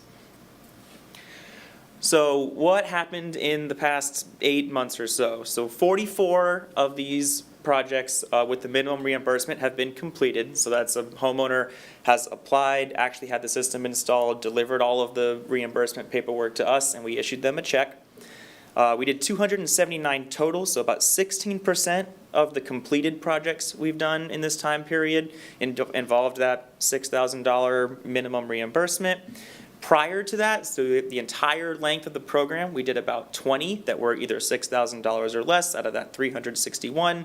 So it was about 6% of total projects before the minimum were these lower loading properties. Now it's about 16%. And then we have 102 properties, which are about 19% of the applications we've approved thus far, that might be impacted by the minimum. I say might because we still include our incentive chart. So for some of these properties, for some systems, they'll get the $6,000 minimum. For other more efficient systems, it'll actually be over that $6,000 minimum as per our incentive chart. So I don't know how many of those 102 are actually going to get $6,000 reimbursements, and I won't know until they actually tell me which system they install. But feasibly, if all of them end up installing a system that gets $6,000, it'd be about 20% of the current applications getting that amount. Money-wise, $264,000 has gone in these minimum reimbursements. We've spent a little over $4.5 million in that same time period. So it's only about 6% as far as the actual finances going towards these lower loading properties. And that's $199,000 more than would have been spent had we have not instituted the minimum. So properties that were receiving low or no eligibility, that's about that level. I think about 15,000 of that number is state matching funds. So some properties were approved for state grants. They got reworked to that minimum, but no new applications went in with state matching. So that's why it's only about 15,000. So project cost. So there was a worry that perhaps contractors were charging more because we were giving that $20,000 grant amount. And so now that we were providing $6,000 at a kind of lesser level for some homeowners, we were seeing whether or not contractors adjusted. On average, they're charging about $1,200 less for one of these systems. That is not statistically significant. I couldn't find any way to make it truly correlate. And there's also an outlier in that data. As you see, Palm Bay Septic, kind of in the middle of that table, charged about $6,500 less than average. That particular property did not do any drain field work, so it's not comparing apples to apples. It's also, they only did one. I think they've only done 2 or 3 otherwise, so it's a really small sample size. If I remove them, it goes to about $902 less, still not statistically significant. So I don't see any true correlation, causation, anything in that as far as whether or not septic contractors are charging more or less when homeowners have more skin in the game. These invoices look very similar to what they do when it's a $20,000 grant. So just kind of to summarize everything all in one place, there is still that July 1st, 2030 deadline given by the state. So everyone in the watershed either needs to connect to sewer if that's available or upgrade to this enhanced nutrient reducing systems that we're helping homeowners install. We've done 44 of these systems with the minimum. That's about $264,000 out of the $4.5 million we've spent. And homeowners are installing efficient systems. So even the ones with that minimum, they're still choosing systems that are on average doing 73% nitrogen reduction. The minimum requirement is 65%. And that 73% is right about in line with what we're seeing program-wide. So they're choosing the same systems. A lot of that has to do with contractors. They tend to only install 1 or 2. So they're still choosing those more efficient systems. And then, as we just said, the project cost tends to be a little bit lower, but there's no statistical significance to that number. So thank you, and I am happy to answer any questions. I was wondering if are vendors overwhelmed by the number of applicants and number of people? Multiple contractors have mentioned this is the busiest they've been. I don't believe they're going to complain about that. So they are working, and they are, multiple contractors have hired new office staff to accommodate that. So they are moving forward with it, and they're kind of getting a system in place to make this go more efficiently. So they're responding well to the increased demand, or? Yes, so the permitting is now taking longer with Florida Department of Health and their ability to issue permits. So permitting's taking a little bit longer. That has caused some concern with homeowners. I thought DEP was. They're the rulemaking and regulatory authority, Okay. but in Brevard County, Department of Health still handles the permits. Okay. So they're running about 90 days for a permit. So that, homeowners have called asking about that, but the contractors have kept busy. They're having some scheduling issues with doing this many jobs. They don't necessarily have all the equipment to do 10, 15 a day, so they're scheduling things out farther, but they're still getting the work done. Paperwork's coming back into us. We're getting final approvals. And financially, how is the program? Is it robust, and there's plenty of? I'm not worried about running out of funding. Certainly, if we're thinking short term, year and a half, I don't want to give any guarantees the closer we get to 2030, because I just don't know what it's going to look like. I imagine we will be considerably more popular in 2029 than we are now. We have seen more contractors doing business Yes. in Brevard. Contractors in neighboring counties are increasingly. And contractors that have been local but were previously only installing conventional tanks have kind of switched over and are installing more of these systems. So more contractors are coming in, so homeowners have more options, speak to more contractors, but the contractors, I'm not worried about their ability to keep going. Okay, good. So if the homeowner that's only eligible to get the $6,000 and they choose to put in a $20,000 system, they're responsible then for the rest of the money over the, and they're okay with that? You're not, they're doing it? So I can't speak for homeowners who choose not to move forward because they stop talking to us. But quite a few are, they kind of understand that in other counties, there's zero incentive. Or they remember when they were eligible for $400, $500. So homeowners that know they have to get this done or moving forward with it are happy to take any level of assistance. And so certainly that $6,000 is enough to get them to fill out our paperwork, turn things in. Good, thank you. Right, Fred. I'm sorry. When this was originally done, when you figured out, okay, somebody with this house is eligible for a higher amount, it was based on net flow or something into the lagoon, right? Nitrogen loading. So there's a certain value associated with that in terms of the dollars over the, spent for that amount of flow. As we brought these others up to 6,000, have we looked at what that variance, that change is? In other words, that we're now maybe loading homes or paying for homes that might have been a zero and had very little net flow, and how much are we paying per pound or something like that? I have not run those numbers, but I can. As far as properties that are loading zero, there's obviously less than 44. So I mean, it's going to be a really small percentage of our total output. Still, most of the applications we're getting are from higher loading properties. So properties eligible for $15,000 to $20,000 still make up the bulk of our applications. Got it. Question, I hate to ask, the cocoa one, the North Cocoa, my phone rings and says 85,000. Where are they at? Are you talking about Cocoa J and K? Well, the North Cocoa, North Indian River Drive out of Cocoa. So we have county projects that are in unincorporated Cocoa, and then the city of Cocoa has septic to sewer projects in the city limits. Yeah, and I know your money was in and out of that through time, and I'm just asking where it is now. They still haven't contracted. The Cocoa J&K project hasn't been contracted with us yet. Okay. I'll be reaching out to them soon to get an update. Okay, and that's why I'm hearing the figures. And just to clarify, that's a septic to sewer project area. That's not part of this. This is septic upgrade, so it's from a conventional system to an advanced nitrogen-reducing septic system.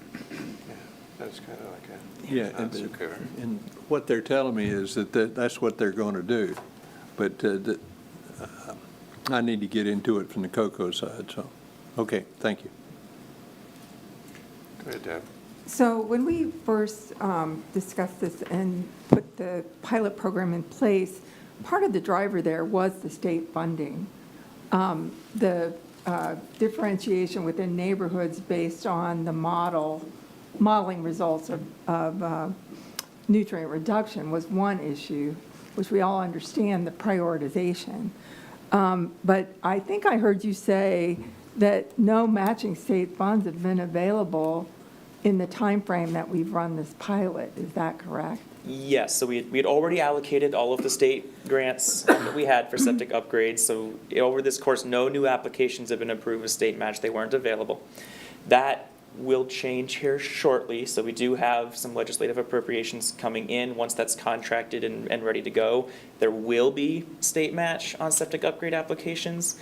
I don't know how many of that will end up going to minimum because it applies to the whole program on a first come, first served basis. But in this December through August period, only properties that were previously approved with that state match got revised up, so that's why it's about $15,000 spent.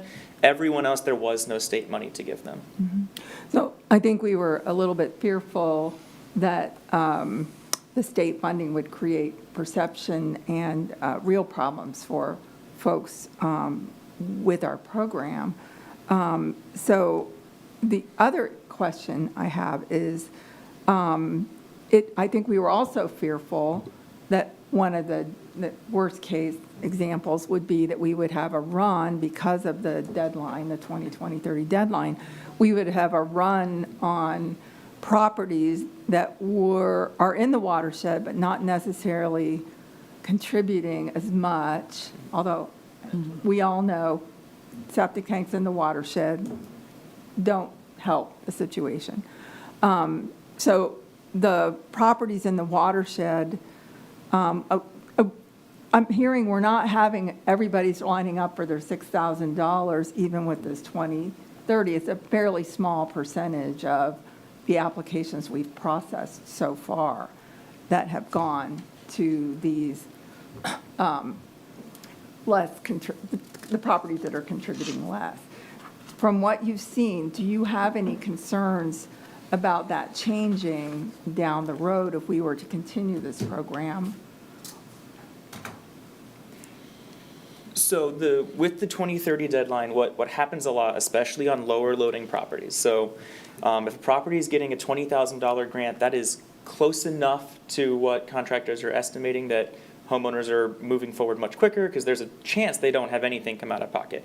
When homeowners know there will be an out-of-pocket cost, and they're told by the state and through our office that we don't know plans for enforcement on 2030, things like that, some of them are choosing to wait to see what the state does. Mm-hmm. So they're calling back, asking if the state's given more money for the septic upgrade program, or whether or not we know what the 2030 enforcement mechanism is going to be. So there's quite a few homeowners that are interested, are planning to move forward, but they're kind of waiting to see where everything shakes out. Mm-hmm. I can't tell you how many exactly that is, but I think that is probably a common theme among especially low loading properties. So these are properties that through our program are eligible, without the minimum for very little money, but are mandated by the state to upgrade. They are waiting to see if either the state, us through the county, or if the mechanism for enforcement changes that allow them to make that best decision. Mm-hmm. So I'm trying to weigh the downsides and the upsides, the benefits of continuing this program versus the downsides to the program. I mean, obviously, one thing would be if somehow this were taking funding away from the higher priority properties, that would be a concern to us. So do you have an opinion on that or a recommendation on that as staff in terms of how you see this affecting what we're trying to accomplish with the plan?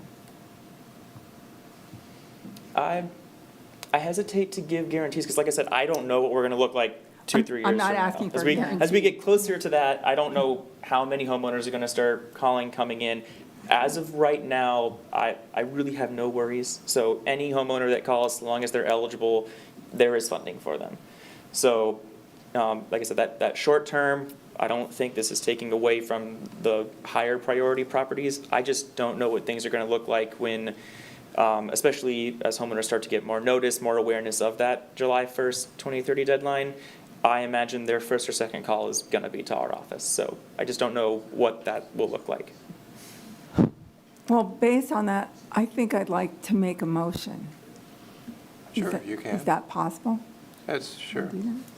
I'd like to make a motion that we continue the program again for another year, but continue to evaluate the implications and the funding in light of the state actions, which we cannot predict.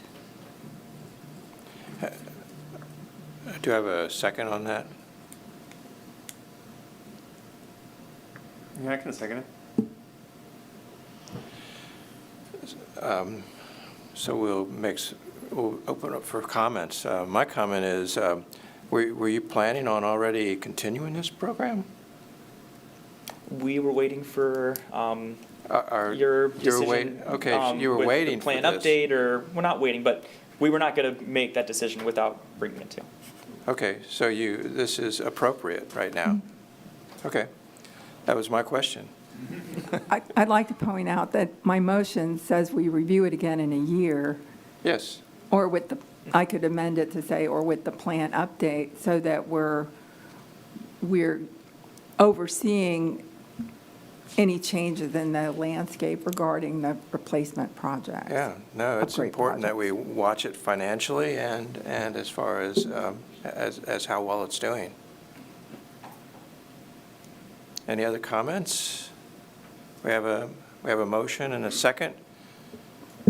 All, You might want to open it up for public comment as well. okay, thank you. I always forget that. Any comments from the public at all? Well, come on up.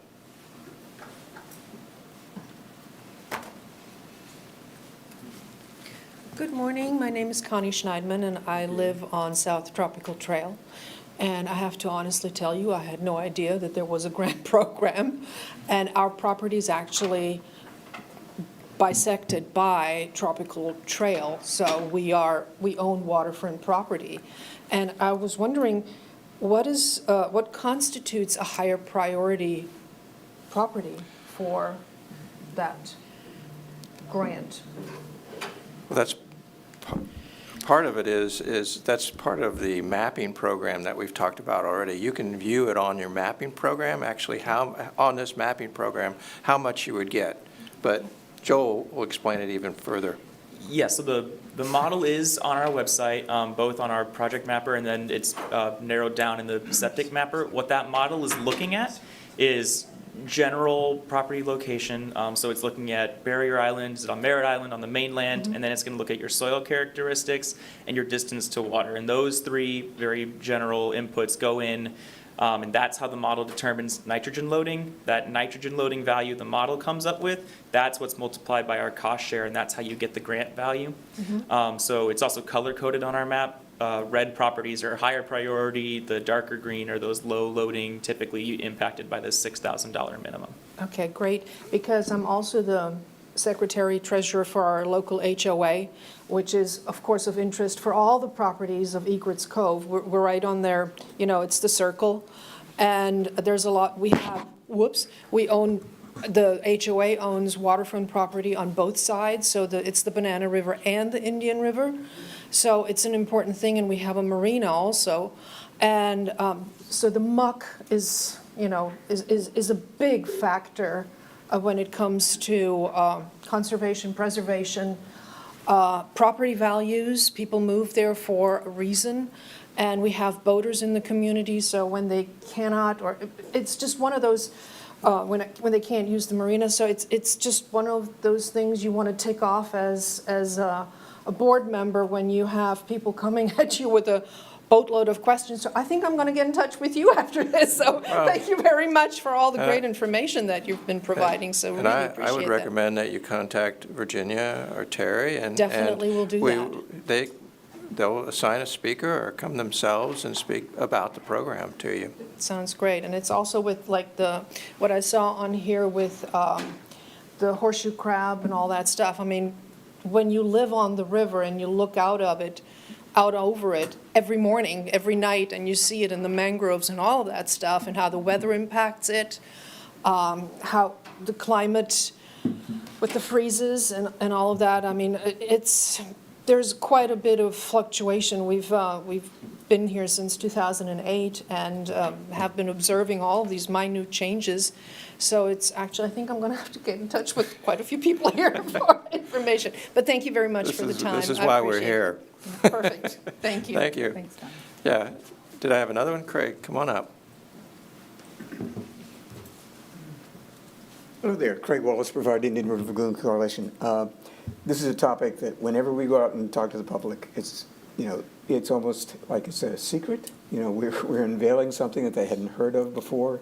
So if we are going to continue this program, I would highly recommend that we have a significant promotional component associated with it to get the people that need to know. I know we're doing mailers and all that, but people still don't know about it. So it's a great program because, we're never going to get all the septic systems connected to public sewer. We know that.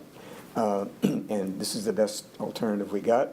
And we now need to get more state, federal funding to help us out. So let's make a big deal out of this. We are promoting this, and I'll talk about it a little bit later, about how we're doing this as we're rolling the campaign out there for renewal. Thank you. Thank you. Thank you, Joel. Anybody else in the public? Thanks. Open it up to committee members again. Any comments? Yes. Sorry, I'll just add, we did have a legislative appropriation last year that was vetoed by the governor. So we anticipated that there would be state matching for this, but then that didn't happen. But we do have funds coming this year. So that will make the next year a little different than this first 6-8 months. We also would like to mention, so we have new yard signs for all the wastewater projects, so quick connect to sewer, private sewer, lateral sewer, septic upgrade.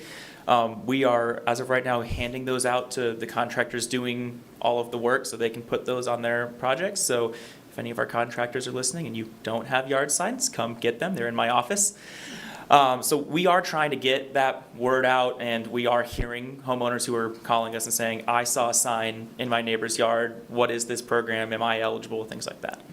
Yeah, so you're seeing pockets expand as you do a project. Contractors are very good about going door to door. So when they have their first customer in the neighborhood, they typically knock on everyone's door, and so we'll get calls from the entire neighborhood, and they're all working with the same contractor. Okay, good, thank you. So we have a motion and we have a second, and no more comments. I would say we're ready for a vote. All in favor? Aye. Aye. Any opposed? Motion passes. We're good for another year there, Joel. Thank you. We have a video.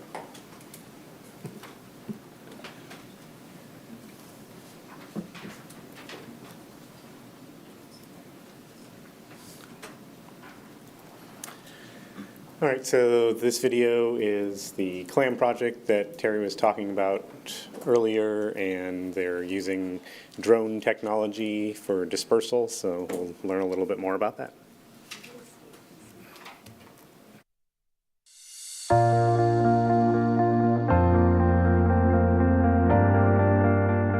Today we're down here in Grant, Florida, which is kind of the south end of the Space Coast, and we're putting out about 6.5 million clams by drone. And it's a dream come true for me. We're just adding on to what we've already put in, and this year we're kind of projected to go over 100 million clams that we've put back into the estuary. Well, clams are really good for the Indian River Lagoon for a couple of reasons. The first is they've been here forever, and they were actually a really foundational piece of the ecosystem. And what they do all day long down in the sediment is filter water. And so to a large degree, they were able to maintain the clear water that we were used to in the lagoon. Well, this drone is magnificent. This thing is huge. It's 8 or 9 feet across with 8 propellers, and it's got an amazing capacity. So it can lift 50 pounds worth of clams and take them out there. We put baskets out underneath the drone, and with the rotor wash and how many clams get released, we call it the flying deer feeder, because it spins the clams out in a certain rate to where we're shooting for about 40 clams per square yard. Doing it so many times, we figured out the right height, the right spin, and the right amount to feed that spinner to get that 40 clams per square yard. And what that does, it separates the clams out enough where the predation, since they're so far apart, the predation, they might go to this one, then go to that one, but by the time they get full, we still have a lot of clams out there. We're putting out clams at the size of 1 to 2 millimeters, so they're really little. Traditionally, we put things out at the adult size, but to do 1 million adult clams and the infrastructure to put them out, meaning nets and bags and markers and all those kinds of things, usually runs us close to $100,000. Now, to put out 1 million little clams costs us less than $10,000. Well, all of this work that we're doing today, this project, there's one project in Grant here and then one in Titusville, and that is funded by Sorrel, Save Our Indian River Lagoon. So your half-cent tax is allowing us to do this work.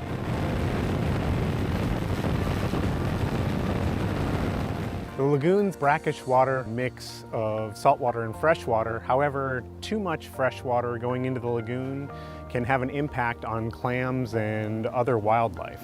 One way that we can help to reduce this around our homes is to use things like swales, rain gardens, and rain barrels to reduce that flow.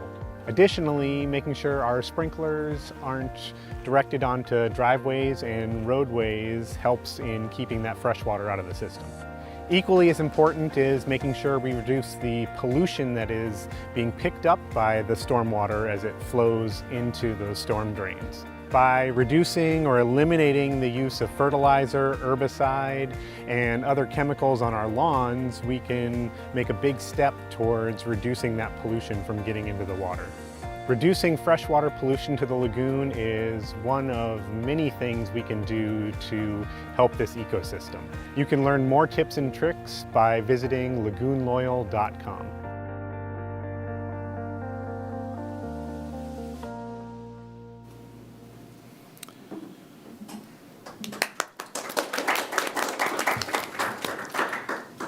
When are we going to start seeing some monitoring from these projects? I can answer that for you. So the 6-month monitoring for the grant project is going to start happening in October. So that'll be the first round of monitoring from UCF, the third-party monitoring. Okay. Look forward to. Well, they did pre-placement monitoring. Correct, yes. So UCF did do pre-monitoring before the project began. I am waiting for that report still to come in, but we were out there with them and didn't really find too much. We found other species of clams, but not the clams that they're planting. So, and then Titusville is wrapping up now, like you saw in the quarterly updates that they're going to finish up soon with their seeding. So then 6 months from about now is when we'll go do that first round of monitoring with UCF. Good, thank you.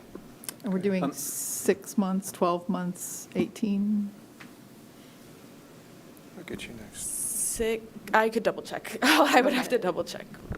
Are they doing any genetic testing on the clams? I mean, the brood stock is pretty small, so you have genetic markers for those parents.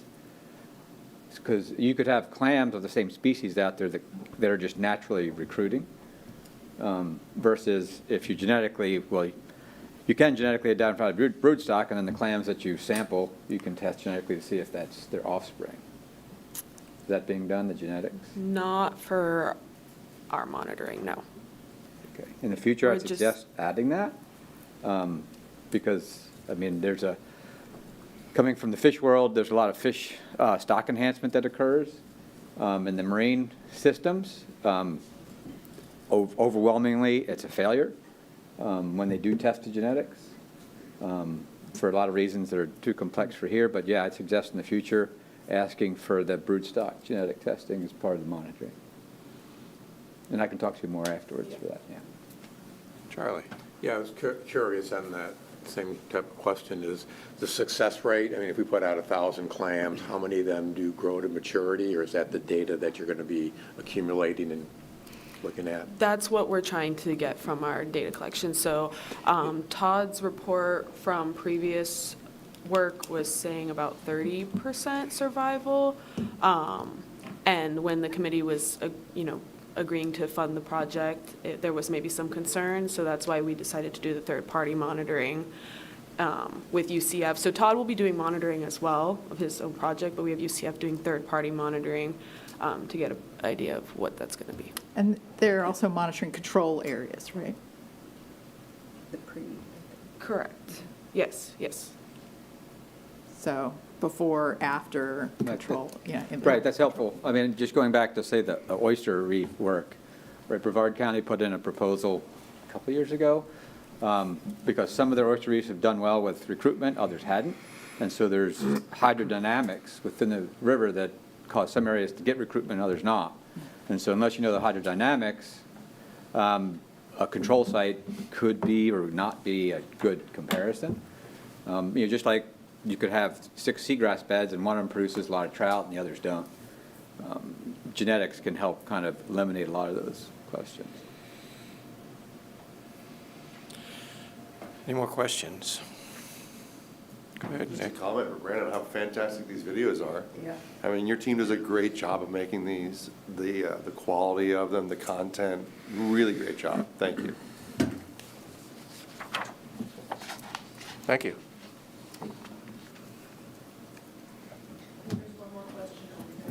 Oh, I just had a general, I'm sorry, about the clams. Do they reproduce? Do they have a shelf life? Do they like, you know, a couple years, then they're gone, and then we can, I'm just, sorry, I'm kind of asking from the public, but.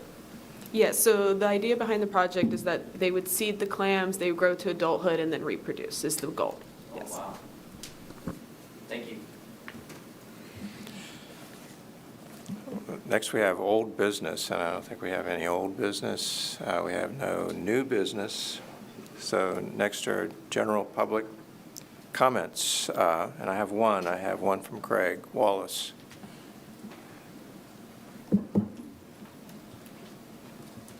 Okay, so I haven't been here in a while. Good to see all your faces again.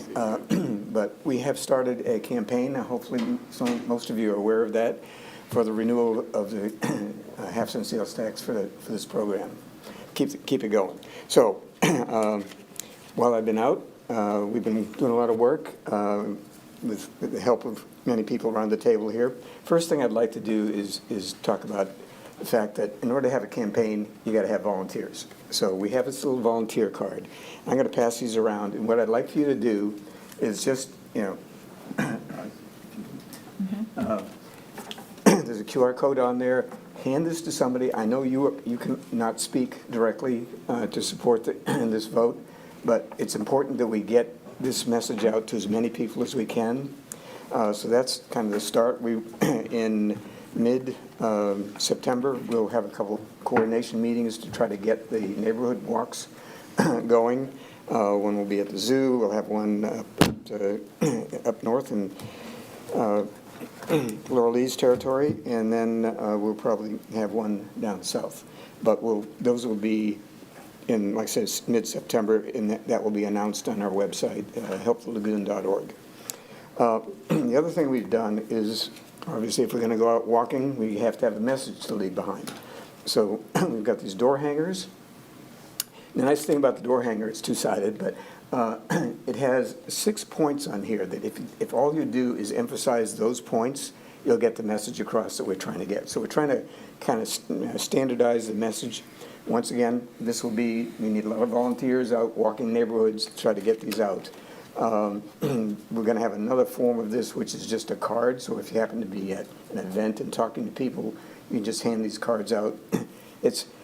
We're not getting into a lot of the details of what has been done in the program. It's more the fact that the program has been successful. We're seeing some successes, but we still have a long way to go. So that's the general message that we're trying to deliver. We need to continue this program on. So those I can take several, as many as you want. We have plenty of stock of these. And the last thing we put together is a little bit more in-depth. We've got this kind of handout card. We'll put them on racks, and hopefully people can get a little bit more information about some of the statistics on how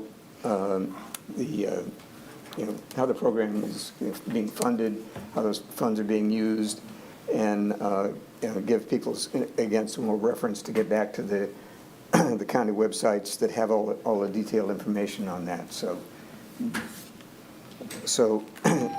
all these will be available to anybody, and that's my 3 minutes. But like I said, we need the volunteers. So that's the main reason I'm here, is to try to make sure that you know that we are doing something. We are getting starting to get the message out, but we've got a lot of stuff to do in the next 2 months. And a lot of that will be also on our website is all the events that we're going to be at, trying to communicate this message out. There's 4 or 5 events. We have a sign waving at this afternoon for 4:30 at in Indian Atlantic at 192 and A1A. If you want to come up for that, we're getting a lot of response. We had like 20 people at the last sign waving event. We kind of cover the street and get a lot of horn honking, and we got a press release on that. So a lot of these events, what we're trying to do is get them out to the press, so we'll have the press coming in. I think our next big event is probably going to be on the International Coastal Cleanup on the 19th of September. We want to do a hands across the lagoon type thing on the causeways. We have signage out there, get people out there. We did that in 2016. It's quite effective. Once again, we get the press involved in this process. So all things we're trying to do, we're going to have an event in Palm Bay on the 4th of October. It's going to be a family-friendly type event. We want to get the information out on that. Once again, that's on our website, and Palm Bay will be promoting that also. But we're doing it across the counties, not just down south, but Palm Bay is a huge segment that we need to get to. So any questions you have, I'll be very happy to answer them after the meeting, whatever you want to come in. And the coordination events we're going to have, they'll be publicized. We'll make sure you know when they are, so you can come to them. But we want to really encourage you to talk to other people to get them to come to these events, and so we can start getting people educated, so we can get it out there, get the message out. Thank you much. Craig, wait Yes. a minute, we have questions? Yep. Craig, real quick, what was that date for the Hands Across the Lagoon? The 19th of September. September 19th. Excuse me. What time in the day? It's, that's the day that basically Keep of Our Beautiful does all their lagoon cleanups in the morning, so it'll be after that, it's around 10 o'clock. We'll get more information on the specific time, but it's going to be, a lot of the volunteers that are already out there, we want them to just kind of propagate into smart. the. Thank you again for all your efforts. And then second question for the attorney and for the county. I want to make sure that I step carefully and correctly in promoting or not promoting and finding my position as the alternate. What are we allowed to do? Can we just hand these out? Can we? So, I figured this question was coming, and if it wasn't, I was gonna hit my button regardless. So I know that this has been a topic that you guys have already discussed at length here, and it's a big topic throughout the county for other, ballot measures and stuff anyway. But so, previously you guys got the memo from Heather that goes over the advocacy situation in your capacity as committee members. That doesn't just cover, verbal communications. That would also be, actions like handing out a flyer that says vote yes, that would be advocacy, if you were to do that in your capacity as a committee member. So I think generally I would say just refer back to the memo about advocacy, but of course, factual statements and things are always fair game, so does that Factual kind of cover it? statements. Factual statements, that aren't really saying vote yes or vote no, but are saying, the lagoon tax raised X amount of dollars that were matched with funding from the state by another Y amount of dollars, that's a fact. So does that kind of help? So there's very much you can say. Yeah, so like this one doesn't say vote yes. Right. The door hanger does. I This haven't is read the whole facts. thing because I just got So them, these so are I don't know if facts. there's, Yeah, I don't so I was know if just there's looking at anything on here necessarily. I see, vote November 3rd. I don't know. It's just I would have information. to, but. No, only the door hanger says vote yes. I would so- say be very cautious about anything you're handing out because it's exactly the same as if you were speaking, in public. So any of the advice that you've gotten before about advocacy, about speaking, whether that be in public or private, that same advice would follow for any sort of paper communications, flyers you're passing out, Facebook posts and the like. So can you look at this and give us a review, because? My office can review it, yes. And let us know. yes. I'm going to 2 different speaking events this week. And Okay. I'd like to know. And if you could resend Heather's Yes. report out to us members, that would be helpful too. Thank you. Absolutely. So Dawn? just speaking from, I'm sorry, go ahead. Don. Go ahead. So I do know, and Craig, you can speak to this, that the coalition has developed materials that are educational. This is one of the educational pieces. This is one of the advocacy pieces. So they do have information on the program in both formats, if you're concerned. And they we have should 2 be. separate funding sources, too. And Correct. you can also go back to the presentation that I made, working with Heather, about what we can and can't do Yes. as individuals. And vote yes is really not something we can do, but we can, I think, hand this to someone else just to do. So that is believe. why I probably didn't explain that correctly. What I want you to do with these, which does say vote for, is to hand them to somebody in your neighborhood and say, you know, here's some information. I'm not asking you to go door knocking and hang this on somebody's door. But if there's somebody in your neighborhood that's, you know, inclined to do that sort of thing, and there are people that are very anxious to try to get the message out. We get the messages all the time. This is the tool to do that with. The objective of this is to try to make it a common message so that people aren't going out and telling, well, Lagoon's fixed, we don't need to, you know, we don't have to worry about it anymore, or the opposite.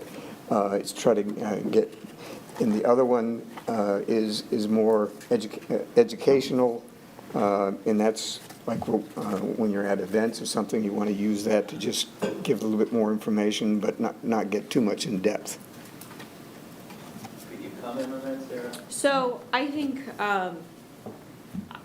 I personally would not advise that you hand out anything that says vote yes or is advocacy, because to me, a paper version is still the same as you guys speaking it. I think the law would apply the same way.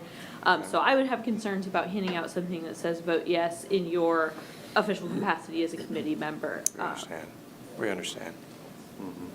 Okay. What if we have it in our place of business?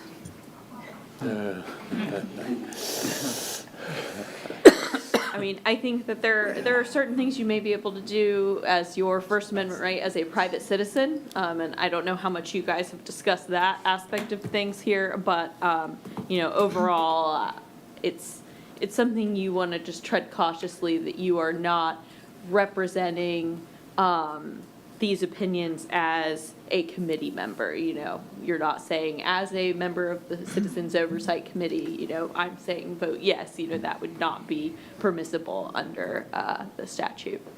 So if someone else brings these and puts them out on the counter at your place of business, you're okay? As long as it's not one of us. We can maybe talk a little more offline about specific scenarios. And, you know, of course, since I'm just covering, I also don't want to lead you guys astray. I know this is a topic that Heather knows, you know, back to front.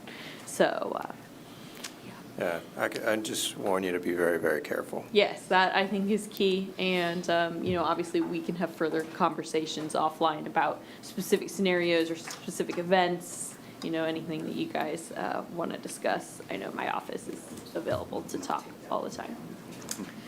Thank you very much. Yes. And thank you, Craig. So use that volunteer card. That's really the intent. If you can hand that out, doesn't say anything about voting on that, just the volunteer. We're looking for volunteers. Those are the people that we want to hand all this stuff to, not you guys. Yes, Thank you. exactly. Thank you. Craig. Any other public comments? We'll open it up for public comments now, if anybody has one, if anybody wants to speak. Come on up and. It's just a thought in reference to before you spoke up, I said, why don't you put it out in the restaurants? You know, put the information out where people actually go, because there's a lot of bulletin boards. And so maybe because you're a member on the board, I don't want to interfere with the legal advice here, but because you're a member of the board, keep it to the educational. But your friends who are not members of the board, they might be the ones who can assist. So, I mean, I was just thinking, because the restaurants we go to, there's a lot of stuff for local businesses, and that is most certainly a worthwhile cause to protect all of that. So the education and the advancement of information is very important. So Yeah, I would look at those suggest public you- places. I would suggest you speak with Greg there. Yeah. It's and- just an idea, because I'm the end Yeah. consumer. I speak from a perspective of the end consumer. Between government and business, you know, Yes. just one of those things where you weigh. Yep, So, thank you, thank you. thank you. Any other comments? Well, we're going to open it up to the committee, and I do have just a couple comments. This would have been a good month for presentations from the committee members. You can see that we're going to end early here today, so it would have been a good month to get some of them out of the way, a couple of them anyway. And then please review this ground rules, and we're going to start an important part of our, really what we do with the projects and the next plan. We're going to be starting that next month. And so our real task is coming before us. And so really be prepared. Be prepared to do that, and be prepared. That's all I can ask you to do. So any other comments from, go ahead, Deb. I was so impressed by the Connected by Water video. It is amazing. Thanks to everyone, especially our staff and committee members who were involved with that. It's spectacular. And it is available. I had to find this out for myself, so I'll share it. It is available on the St. Johns River Water Management District YouTube channel. And I'm planning to share it with a lot of folks. Yes, yes. Hey, go ahead, Charlie. Yeah, so I did want to mention, it's maybe a little indirect, but it does affect what we're doing, is that the Federal Aviation Administration has proposed to waive environmental requirements for space operations, commercial space operations, including the Clean Water Act. And that doesn't really align with what we've been doing on this committee for 10 years now. I really don't know what the negative impacts with that would be, but I don't see anything positive. So they're accepting comments up till the end of August. And so if you feel one way or another about that, I would encourage you to submit comments. And if you need more information about how to make those comments, get with me after the meeting. Thank you. Anyone else? Go ahead, Nick. I got two for you this time, Don. Okay. In front of everybody, you'll see the Central East Coast Region Environmental Professionals Community Event. This is a new event. The Treasure Coast chapter of the Association of Environmental Professionals is new, and they're looking to create one to complement the ones that already exist. So they reached out to me, and I found them a spot. So they're going to be at Captain Hiram's on August 26th from 5:30 to 7:30. If there are environmental professionals listening or folks here that want to attend, you're invited to attend. It's a free event. Food and drinks are included. It's a little bit of a mixer kind of situation where, you know, everyone's there to meet each other, to share ideas, to get together. They had one of these at Intracoastal a little while back. It was pretty successful. And it's a way that we can communicate with each other and keep that message on brand and with the same language, which I'll be talking about as the speaker for this, the topic of building stewardship through understanding, communicating conservation. So the idea of the language we use, the tools we use, sharing them with each other and making sure that we're all on the same message to the same goals. It's a really great organization with a lot of great people. You can see the board of directors there on the left, and it's going to be hopefully a lot of fun and informative, and a way for people to kind of get to meet each other and see who their allies are, just like in this room. I'm actually going to take a lot of the things we talked about today and bring them back to that meeting. The videos, the content, and that kind of a thing are great tools, and even the handouts, thanks to Craig, they're good examples of what we're trying to achieve. Number two is Indian River Lagoon Fest. Previously, you've heard me talk about Indian River Lagoon Day. Some of the video shots in the video from the event was actually at Front Street Park from that very event. So we'll be back at Front Street Park again. That's 2210 Front Street in Melbourne, Florida, Saturday, October 17th from 9 a.m. to 2 p.m. Yeah, we moved it to October. So it's a little bit more of a fun kind of Halloween theme. Hook Kids on Fishing will be there.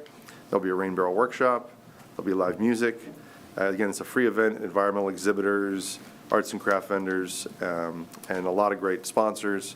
I could go through the whole list, but it's a really good event. And if you have more questions about it, see me after. If you would like to be a vendor at it or attend it in some other capacity, let me know, and I can connect you with the folks at the City of Melbourne who are, the tip of the spear on this event. And Hook Kids on Fishing starts at 9. Rain Barrel Workshop starts at 1. Goes from 9 to 2 on October 17th at Front Street Park. Thanks. Anybody else? Well, do I have a motion to adjourn? So moved. Do I have a second? Second. All right, all in favor? I was scolded about not doing that, so. Thank you all. We did end early. The opinions expressed by any member of the public during any period of public comment do not necessarily reflect the views or opinions of the Board of County Commissioners of Brevard County, Florida, Space Coast Government Television, or the program sponsor, and are solely those of the presenter. The Board of County Commissioners of Brevard County, Florida, Space Coast Government Television, and the program sponsor hereby expressly disclaim any and all responsibility or liability for any defamatory or slanderous statements expressed by any member of the public during any such period.